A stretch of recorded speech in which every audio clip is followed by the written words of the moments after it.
Jonathan Barkan, managing editor of DreadCentral.com, and I'm here with Jim Gaffigan. How are you doing, sir? Good. Thank you for having me, Jonathan. Hey, it's my pleasure. So I'm having you here because I just want to talk about the relationship between comedy and horror. There's obviously a lot of times when they cross over to very good effect. And so I'm just curious to hear your take on why you think those two genres work so well together.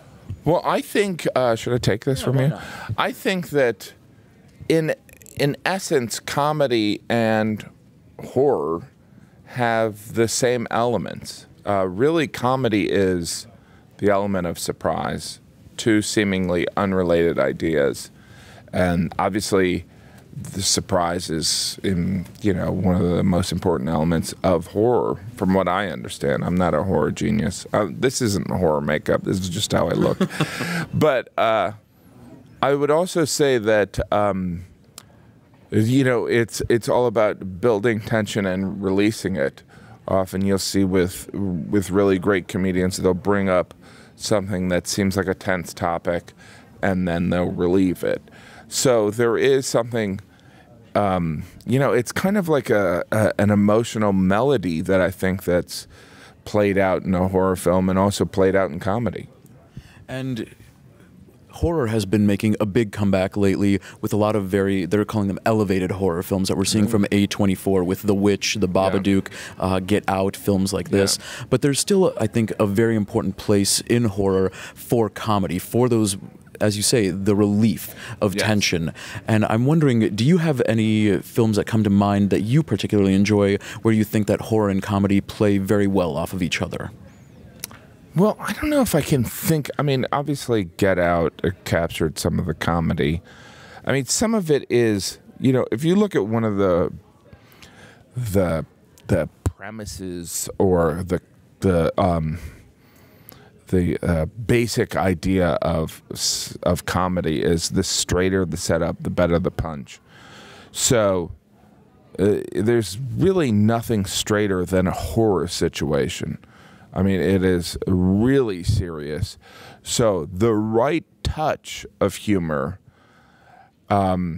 is a really powerful kind of, result of that. So I don't know. I'm trying to think of like great horror films. I mean, but like Shaun of the Dead's a great example of mixing horror and comedy and being respectful to both of them. Absolutely. So we've seen kind of clumsy horror films with comedy and then comedy with clumsy horror, but like really good. I think Shaun of the Dead is a good example of, doing kind of justice to both of those things. Sure. And stepping away from horror and comedy, I'm curious if you have any horror movies that come to mind that you've just enjoyed over the years, or any that stand out as being great films in general. Oh, gosh. I mean, I think of, I don't know. It's weird because some of the horror genre, I don't want to like say something and like people are like, that's not horror, that's technically da da da.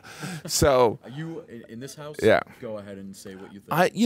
I think like I think like The Exorcist was really freaky. That is pure horror. Right. Yeah, so that is horror, but then it's like, really like Walking Dead, that series, I feel like that's horror, right? It absolutely is. And so it's amazing in Walking Dead because you'll see episodes where it nails it on all cylinders, and then you'll see episodes where you're like, what are you doing? And so it's a very nimble, it's a difficult process. That's why there are masters at it. And some of it is the scene work and some of it's editing, obviously. But I don't know. I mean, I think, I don't know if I'd even say that I seek out horror. I just think that there's also elements. I'm also married, so I always have to balance. And I've got young children, so it's like there might be a horror movie that I want to watch, but I can't do that to a 6-year-old boy. Do you know what I mean? It's like I'm trying to get them on a roller coaster. You know what I mean? So I mean, in our community, 6 years old is a prime time to start with A Nightmare on Elm Street. Right. Yeah. No, I'm sure there's a whole kind of like you curate the childhood journey through horror. But I've got 5 kids, so there's gonna be one horror nut in there. You know what I mean? There's gonna be somebody who is totally into that, and but I don't know. It's interesting. So now you're here at South by Southwest. That means you're here to promote something. Yes. So tell us and tell our audience what it is that you're here for. I am here for a movie called You Can Choose Your Family, which is it's a comedy drama. It's about a guy who has 2 families, and essentially one of his sons discovers it, and so the whole movie is, it's a father-son relationship, but it's essentially, so there is some tension of, is this guy going to be exposed? You kind of know he's eventually going to be exposed. You don't know how it's going to be, what the fallout's going to be. You don't know what the fallout's going to be, but it's a father-son movie because everyone who's had a father or has a, knows that like the changing relationship where you see your parent as the fool we all are. You know what I mean? So it's fun. And so the last question now, how are people going to be able to see this film? Well, we're here at South by Southwest, and we have screenings. I don't know when this will go live, but we have screenings tonight. Sunday's our premiere, and then we have one on Tuesday and Wednesday.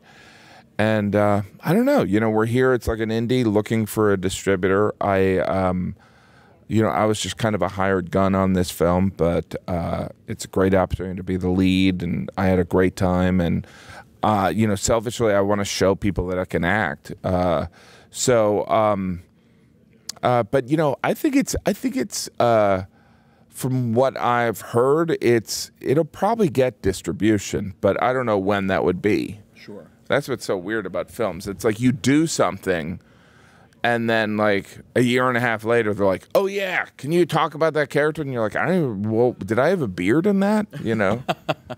All right, Jim, thank you so very much for your time. I really appreciate it. Enjoy your South by experience. Appreciate it. Thanks so much for checking out this interview. We want to thank our sponsors, Dark Sky Films, Shudder, and Epic Pictures for their support. Also, a big thanks go out to South by Southwest Convention for having us here.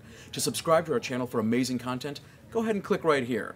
To follow all of our South by Southwest coverage, you want to follow this playlist. To see amazing exclusive horror clips, click here, and make sure to get the very best in horror news by going to dreadcentral.com. Thank you so much.